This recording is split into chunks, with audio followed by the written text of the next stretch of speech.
Hi, my name is Alex, and in this session, I want to walk through how organizations approach environmental risk as part of their ESG work. We'll take it slowly, look at each step in a practical way, and focus on what teams actually do inside the business. Environmental risk management usually begin with getting a clear view of how the organization interacts with its physical environment. Before any calculations or reporting frameworks, teams spend time understanding the real conditions around each site. This includes geography, weather patterns, the layout of buildings, and the basic infrastructure the organization depends on day to day. It is slow, observational work that helps everyone form the same mental picture. Once that picture is in place, the rest of the process becomes much easier to follow, because the company is no longer dealing with abstract categories. The next step is to build a physical profile for each site. This usually means listing out the facilities, then reviewing them one by one. A site in a coastal region will have a different exposure than a site in a region prone to heat waves or droughts. A building constructed decades ago may respond differently to temperature or humidity than a newer structure with modern insulation. Teams look at drainage, cooling systems, access roads, and local infrastructure.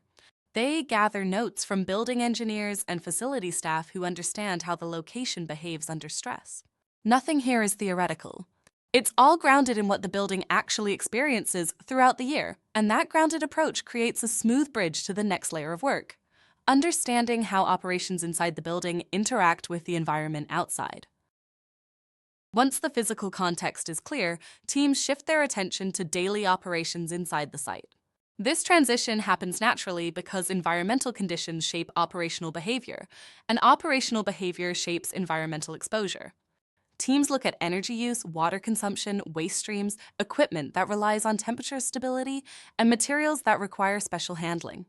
They review logs to see when equipment is serviced and how often performance readings fluctuate.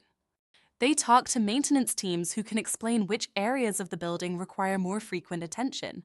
This internal view complements the external view and helps the organization form a complete understanding of where the environmental pressure points exist. As environmental risk assessments deepen, the people who work in the facility become essential. They carry practical knowledge that doesn't show up in spreadsheets. They know which equipment behaves unpredictably in certain weather.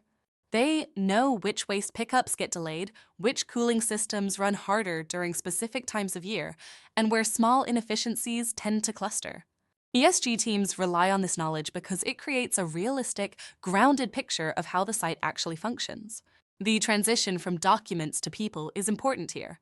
It shifts the assessment from an inventory to a real understanding of environmental behavior. After the operational knowledge is gathered, teams begin the lengthy task of organizing the data. This is where environmental risk work becomes more structured. Teams collect energy bills, waste manifests, water use data, maintenance schedules, supplier certifications, and any records tied to equipment or materials. The volume can be large, so organizations create simple rules for naming, sorting, and storing documents. Another common step is building a short data dictionary to define key terms clearly. This avoids confusion later, especially when reports require consistency. With data organized, teams start to notice patterns. Some sites show steady energy use, others show spikes that correlate with weather events. Some waste streams are predictable, others vary widely depending on operations. Equipment downtime may cluster in certain seasons. These patterns help identify where environmental exposures are likely to grow.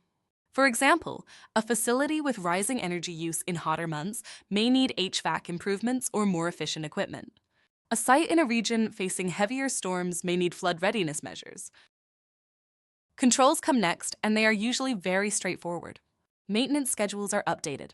Storage areas are reorganized. Equipment is replaced or recalibrated. Waste contractors receive clearer instructions. Vendors are asked for updated environmental certificates.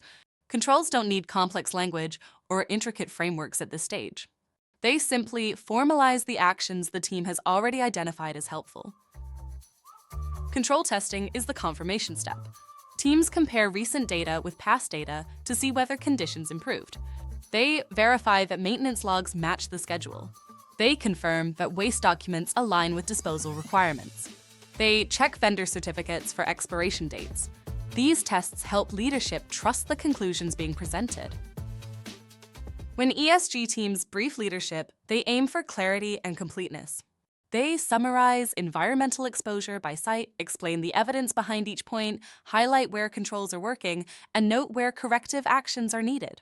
Leadership doesn't need technical detail. They need a reliable overview that explains where the company stands today and what actions are already underway.